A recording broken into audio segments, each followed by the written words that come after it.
Hello, everyone, and welcome back to the Board Gaming Doctor. My name is Phil, and I'll be your Board Game Doctor today. In this video, I'm going to be sharing my first impressions of Lord of the Rings, the Duel for Middle-earth. This is one of the latest hotness and newest games from Antoine Bauza and Bruno Cathala, as based off of Seven Wonders Duel, the very popular two-player game that this is based off of, utilizing the Lord of the Rings theme. This was announced and talked about during Gen Con this year, and released at around Essen time, I believe, here in the States. And so I think this game is readily available if you want to purchase it in person. And there have been a lot of videos and posts about this game already, so I look forward to sharing my 2 cents for what it's worth. Before we get into this, like I mentioned before, this is heavily based off of Seven Wonders Duel, and so if you do not know that game in particular, that is a dual two-player version of Seven Wonders, and those games have been around for quite a while and have received a lot of praise, and so I recommend that you check out a channel or a blog post online about those games, or just look for them as well. I believe they're probably pretty cheap or fairly cheap to play, and you can see for yourself what those are like. But essentially, in those games, all of these games, these are card-based games that you're trying to achieve victory conditions rather than points. Well, I should say conditions in this game. With the others, you can win in Seven Wonders, you can win by points, but in Seven Wonders Duel, there are conditions that you can meet, such as advancing your military across the track all the way to one end, or collecting, all the science tokens, etc. And so you're essentially drafting cards, building up a resource engine to be able to achieve one of those victory conditions first before your opponent. Otherwise, it goes down to points. That's all I'm going to say about Seven Wonders Duel, and now focusing on the Duel for Middle-earth. So this game, where to begin? So it's utilizing the same mechanisms as Seven Wonders Duel. The way that you lay out your cards to draft from is the same. And a lot of the iconography and the ways that you play the game are here as well. I will say that the coinage system is simplified to any icon that you're missing is reduced to just one coin that you're missing. You don't really need to pay attention to what your opponent has, for example. The additions to this game reflect the theme of Lord of the Rings pretty well. Starting off with the main board, in this game, the military red cards that you would normally use to advance along a track in Seven Wonders Duel is used to place and, with future cards, move these army tokens around the board. And as you can see here, I quickly played this game as a learning game against myself, utilizing a dice to make choices in a pinch when I needed to for my own opponent. But as you can see, I did win this game by reaching one of the victory conditions of having a presence in all of these regions of Middle-earth. And so there's this component of the game that you have to pay attention to in order to place units and move them around, represented by the military red cards. You have this I guess the ring track, I suppose is what you could call it, which looks really neat in person, but it essentially represents the Nazgul chasing down Frodo and Sam, and they almost won. The Sauron and his allies almost won this game by catching up to Frodo. But essentially, you're moving along until they meet or cross up, and if you do that, you win the game. And I'll just move over to the other condition. This reflects the science tokens that you would collect in Seven Wonders Duel, but you are racing to also gather allies in this game. If you collect 6 of these different icons, you immediately win the game. And if you collect multiple sets of them, such as I did here with 2 sets of elves, you will be able to draw and choose from these special tiles that will give you some ongoing effects or some immediate ones, such as this. If you do gather 3 different ones, you'll be able to utilize, draw 3 of those tokens and then choose one to keep and utilize. So other than that, just based off of the coloring of the cards, you have your yellow cards for money. The blue cards will advance you along this track. In the third age, when things start to ramp up, more on my thoughts of how this game progresses later, the a lot of these purple cards allow you to, take away coins from your opponent, or take away troops from their opponents as well, and then move your own to a different region or adjacent region. By the way, combat is pretty simple. If you happen to move a unit over and you have a conflict where there are opposing units in each territory, in this particular territory, you simply remove each of those units until some units remain. So it's kind of a one-to-one kind of pick-off type of situation that you have there. Finally, you have these landscape tiles. These replace the wonders that you draft and play in Seven Wonders Duel. This is available for anyone to purchase at any time on their turn, rather than drafting a card from the central area here. If you meet all of the requirements for the resources, quote-unquote resources that you need, which are reflected in the gray cards here, you will be able to take this landscape tile on your turn, which usually gives you a big bonus effect, but they are quite expensive, and the more landscape tiles you have, the more costly in gold they will be as well. And so these are revealed, 3 of them are revealed at the beginning of the game. The Shire and, I forgot this one, it's called Grand, it's the battering ram. These are shuffled in after the first 3 of this deck is shuffled. And so you have a bunch of different landscape tiles that will be variably offered to you from game to game and from round to round. You don't refill this until the beginning of a round. And both my opponent and myself had built 2 of those, and they were very impactful. And that's basically it. So obviously the comparison to this game that I make first is with Seven Wonders Duel. Most of the mechanisms here are the same.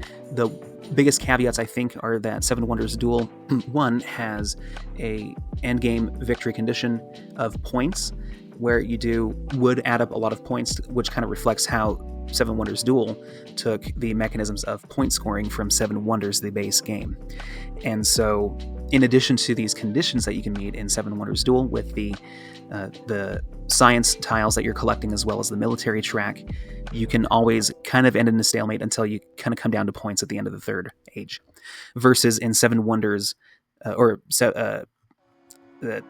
duel, the Lord of the Rings Duel, it's a mouthful to say and to remember. You only have the conditions that you can meet here, so there are no points that are seen in this game. You can either reach Mount Doom or catch Frodo and Sam. You can collect all of the green, or all 6 of the different green symbols, and you can also conquer Middle Earth by having a presence in each of these regions. It doesn't matter if it's a fortress or if it's a military unit. So with that, the implementation of what the cards do in particular, the card colors may be the same and the general idea may be the same when you compare this game to Seven Wonders Duel, but their execution is different based off of the thematic integration with the centralized map of Middle Earth, as well as this ring track. So, yep, those are the biggest differences. Oh, and the way that the wonders, of course, are handled in this game, the quote-unquote wonders, are shared and offered in a market rather than drafted at the beginning of the game for you to personally build at your own time.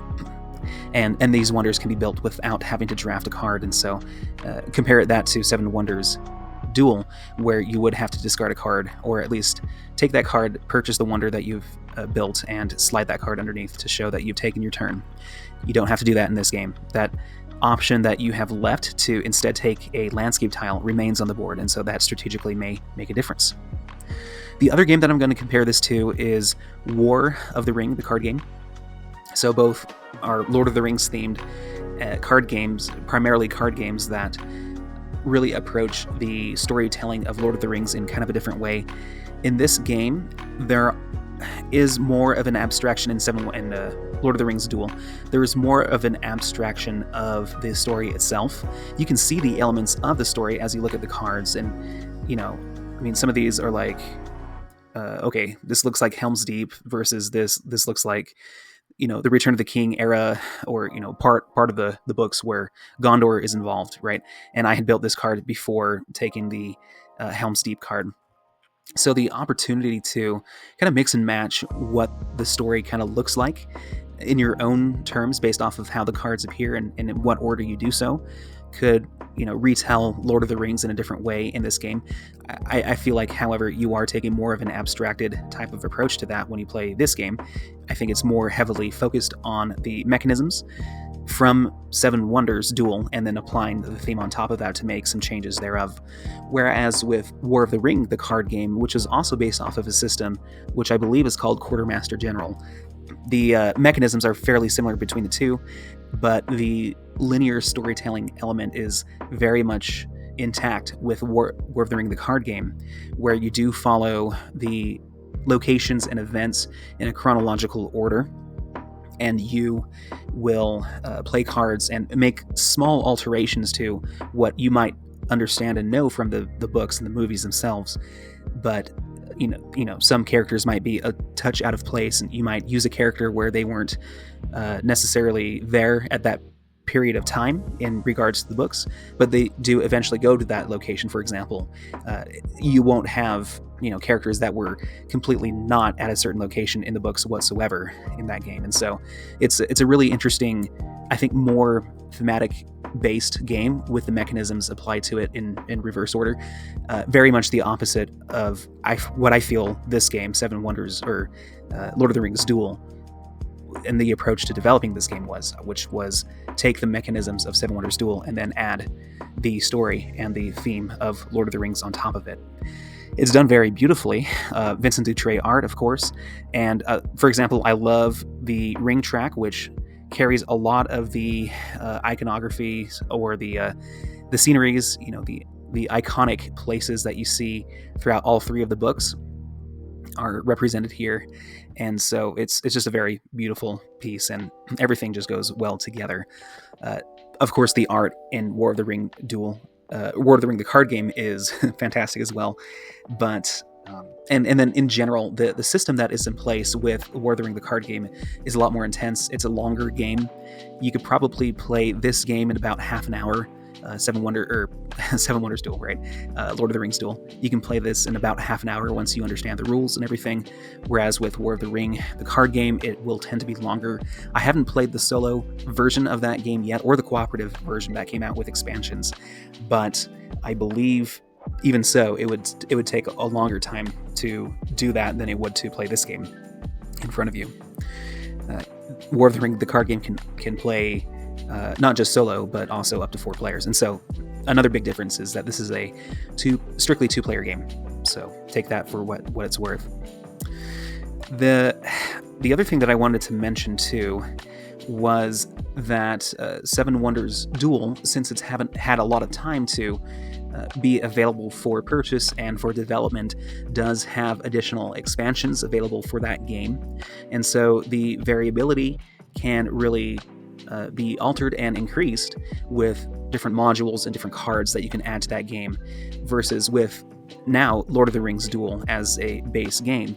The what you see is what you get with the box, and while there is in-box variability from game to game, it's reminiscent of what Seven Wonders Duel was like when it was first released, with just the base game and the slight variabilities that are offered. In this game in particular, it's threefold. The way that the cards are set and offered to you at the beginning of each round, this is shuffled and dealt out in a similar fashion with cards face up and face down. In this game, you do have the alterations of the landscape tiles that are available for you to use to place fortresses on, or to take advantage of different effects. And then, of course, when you are dealing out this series of cards to draft from round to round, 3 of them will be discarded. And so you'll never see all of the cards in each game. You can play them through different effects from the discard pile, but you won't be able to draft them. And that's also very similar to Seven Wonders Duel. So going into my concluding thoughts, or I should say first impressions of what I thought about this game, I mean, it was very similar to what I felt about Seven Wonders Duel when I first played it. I thought that it was a great distillation of Seven Wonders, at the sacrifice, of course, of not being able to play it with multiple people, more than 2 players, right? The ability to play Seven Wonders with 7 people in still about 30 to 40 minutes or so was fantastic, right? And it was very much a staple game that I pulled out many times since, and many times now as well. It's a big hit with a lot of the groups that I have played with recently. I can't do that essentially with Lord of the Rings Duel, since it is limited to 2 players. And yeah, sure, I could play against myself and still have a fun time battling myself, the war within my mind, or as it were, while playing this game. But it's not the same experience that you'd have sharing with multiple friends across a whole table, rather than just having a more competitive experience against another player, which is still fun.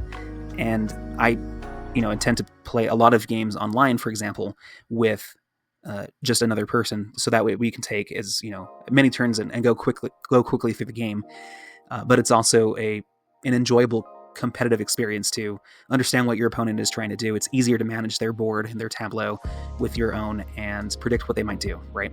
And so that aspect of gaming, if you do enjoy that is here as well. And if you enjoy Seven Wonders Duel and the way that that's set up, this is here as well. You might miss out on the variability and the modularity that Seven Wonders Duel has with all of the expansions, but I suppose you might substitute that with the enjoyment of this theme and the way that it's incorporated. So just like how I felt, if I reminisce back to what my thoughts and feelings were when I played Seven Wonders Duel for the first time, I thought, well, okay, I have this especially in the first round, right? I have this market of cards. Sometimes there are like 2 or 3 cards. Sometimes there are more than that, 4 cards to choose from. Sometimes there's only 1 card that you might choose from, and you either can play it or have to discard it, right? And so seemingly at first glance, the decision space isn't as grand. But when you do play this game, you understand that, wait, you can look ahead and look at the cards that are ahead of you in play order, keeping in mind that some of these are face down as well, and so there's always the element of the unknown. But there is an element overall of planning ahead and counting which cards you might want to play in the future that are face up that you can plan for, and therefore affect your decisions now to kind of force your opponent to take other cards. And so there is a lot more that goes on behind this game if you want to play it well. Very, very much like Seven Wonders Duel, right? And I get the same strategic depth that this Lord of the Rings Duel has as compared to its base game, its parent game, in the fact that you are wanting to strategically draft according to the information that is given to you and with the resources that you have, but now applying that to different conditions that are represented in different ways. The weight of this game is about the same as Seven Wonders Duel. Once again, I really enjoyed the simplification of the resources and the coins. Not having to really compare yourself to your opponent in that regard makes it a little bit easier. But and then this game, I should go back to my thought with the first round. It doesn't seem like you're accomplishing much. You're kind of building a foundation of, say, resources and some troops on this map as well, maybe advancing along this track a little bit. And then you slowly start to get more resources to afford these landscape tiles. These will give you a lot of different resources and play a big impact on the central board or on this track, etc. By the time you reach the third round, you will start to, I guess, have the opportunity at first to build all of these units, but then to move them in the third round and really take a lot of the conflict that is climaxed in the books as well. I feel there are obviously contentions and conflicts earlier on in the game, but it really comes to a head in the last book, and that's kind of how this is represented as well. So another nod to thematic integration for how these purple cards, which were originally guild cards in Seven Wonders Duel, and it gave you some endgame objectives to pursue for points or what have you. And so I really like how that was implemented here.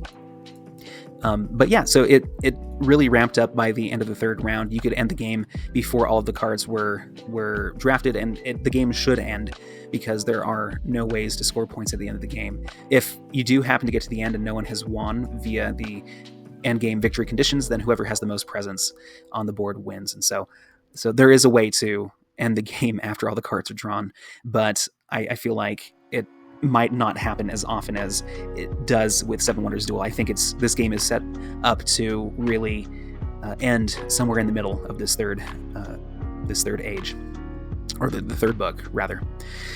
So would I play? I guess the question that's left for me is, would I play this game versus Seven Wonders Duel?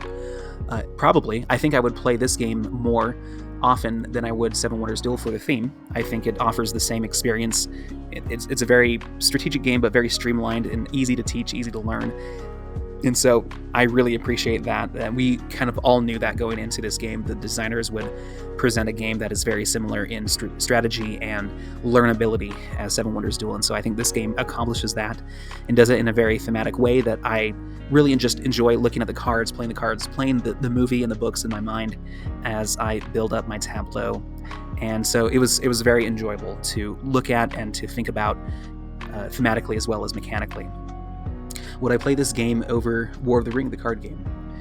I don't know. I think I would, if I'm only playing, it's very different to say, like, if I only have another person to play with, if I could play this game on Board Game Arena, for example, then sure. I think I would play this game more often.